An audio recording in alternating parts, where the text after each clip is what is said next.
Cet homme est un habitant de la rue et il meurt de faim. Une famille heureuse se promène à proximité. La fille du couple voit le sans-abri sur le trottoir et pense qu'il doit être affamé. Alors elle court vers lui, lui offrant le goûter qu'elle tient. Le mendiant la remercie rapidement, car elle devine qu'il a très faim. Et elle dit qu'il peut manger cette nourriture, mais son père l'appelle au même moment, ordonnant à sa fille de s'éloigner de cet homme, prétendant qu'elle ne sait pas ce qui peut lui arriver. Le mendiant reconnaît immédiatement l'homme, car il s'agit de son fils, mais l'homme lui dit nerveusement qu'il n'est pas son fils, affirmant qu'il ne le connaît même pas. Le père, cependant, ne comprend pas comment son propre fils peut dire une chose pareille, et fait comprendre qu'ils se connaissent, car il est le père de cet homme. Il demande à son fils de le prendre chez lui, car il est resté affamé dans la rue pendant tout ce temps. Mais l'homme nie toujours être son fils, affirmant que le mendiant est fou. L'homme, très blessé, ne comprend pas pourquoi il est traité de la sorte par son propre fils, et il se demande ce qu'il a fait pour mériter cela. Le temps passe, et ce mendiant doit continuer à chercher quelque chose à manger parmi les ordures, car il n'a pas d'argent pour manger. À proximité, la famille est sur le banc du parc, passant un moment de détente ensemble. Et le mendiant ne trouve rien à manger dans les ordures. De loin, il peut voir son fils avec sa famille, et ému, il décide d'aller le chercher, voulant absolument demander de l'aide pour se nourrir. Il s'en approche avec émotion, imaginant que son fils est venu là juste pour le récupérer. La petite fille, reconnaissant son grand-père, court l'embrasser et est immédiatement récompensée par lui. Cependant, le père de la petite fille, voyant tout cela, se met en colère et pousse l'homme à l'éloigner de sa fille.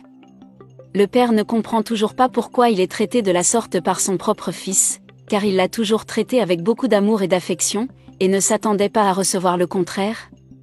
Lorsqu'il s'assied à nouveau avec sa famille, la petite fille demande à son père pourquoi ce mendiant avait faim. Le père dit que la fille doit apprendre, que ces hommes sont de la rue et qu'ils sont toujours puants. La mère ordonne à la fille de se taire et de respecter son père. Un autre jour, le mendiant se promenait sur les trottoirs et finit par rencontrer son fils. Mais quand l'homme voit le mendiant, il ressent de la colère comme à chaque fois, se demandant ce qu'il fait devant sa boutique. Le mendiant demande pourquoi son fils lui fait ça. Il ne pense pas que ce soit juste, car il a toujours pris soin de son fils. Il a faim, et demande au moins une assiette de nourriture. Mais l'homme lui ordonne de chercher une assiette de nourriture ailleurs que dans sa boutique. Il dit que le mendiant va faire fuir ses clients et ternir la réputation de son commerce de cette façon. L'homme continue à s'humilier, demandant seulement une assiette de nourriture, car il a très faim.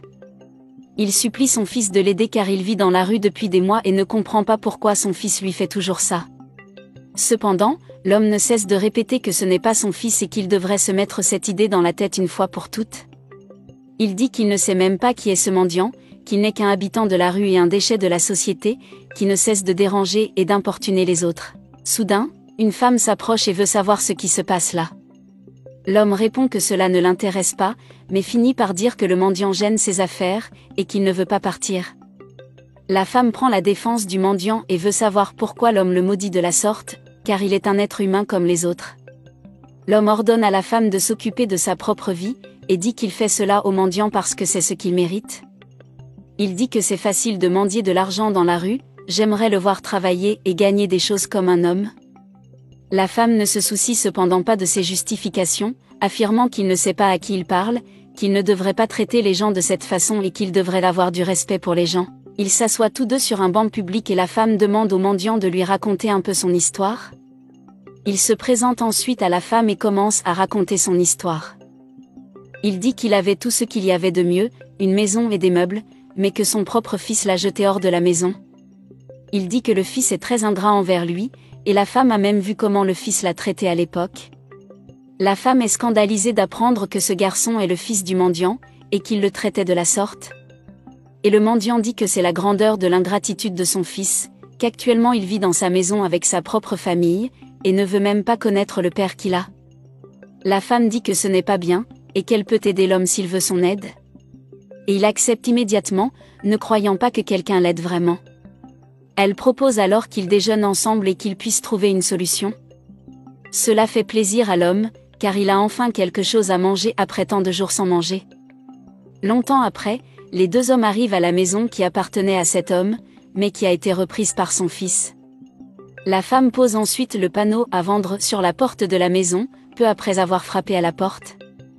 Le propriétaire ne met pas longtemps à répondre, demandant comment il peut aider. La femme demande le propriétaire de la maison, et il répond immédiatement qu'il est le propriétaire. Mais il ne comprend pas ce qui se passe là, il prend le panneau à vendre et le froisse, commençant à s'inquiéter de ce qu'ils font. La femme possède un document attestant que la maison n'appartient pas à ce garçon, mais à son père. Mais il continue à contester, affirmant que la maison lui appartient et qu'il y vit depuis longtemps. Puis elle dit que cela fait vraiment longtemps, qu'il vit là depuis qu'il a chassé son propre père de la maison, ce dont il devrait avoir honte, mais il semble que ce ne soit pas le cas. Il nie cette information, affirmant qu'il n'a mis personne à la porte et que son père est décédé il y a de nombreuses années. La femme demande alors le certificat de décès de son père, afin de pouvoir confirmer s'il est vraiment décédé. Il ment en disant que le document est chez son avocat, et que tout est déjà en ordre. Mais elle ne croit pas les paroles de l'homme, affirmant que la maison appartient à l'homme à côté d'elle, et qu'elle devra expulser le garçon de la maison. Peu après, sa femme arrive aussi, voulant savoir ce qui se passe. Et vous expliquez à votre belle-fille que cette dispute aurait pu être évitée si votre fils n'avait pas fait ce qu'il lui a fait.